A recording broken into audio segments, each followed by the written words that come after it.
আন্তর্জাতিক অপরাধ ট্রাইব্যুনালের সাবেক প্রসিকিউটর তুইন আফরোজ গ্রেপ্তার। জুলাই অভ্যুত্থানে হত্যাসহ একাধিক মামলা। বান্ডেল থাকলে প্রতি সেনমানিতে টাকা বাঁচবে। বিকাশ সেনমানি বান্ডেল কিনে জিতুন প্রতি লেনদেনে। সব হাসপাতালে চালু হচ্ছে সরকারি ফার্মেসি। স্বল্প দামে মিলবে বহুল ব্যবহৃত 250 ওষুধ। গুণগত মানও হবে সর্বোচ্চ।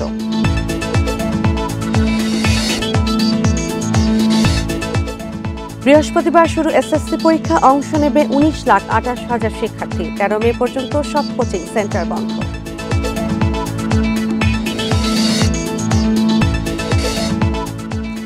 অক্টোবর পর্যন্ত তীব্র তাপদাহের আভাস। আবহাওয়াবিদদের। শুকিয়ে গেছে জলাশয়, কৃষি সহ প্রকৃতিতে বিরূপ প্রভাব।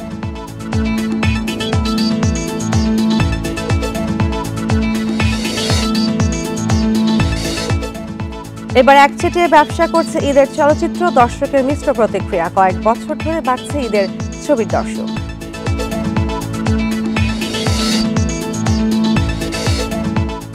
আবারও গাজা খালি করতে বললেন ডোনাল্ড ট্রাম্প। নতুন যুদ্ধবিরতি চুক্তি নিয়ে কাজ শুরু করার দাবি নেতানিয়াহুর।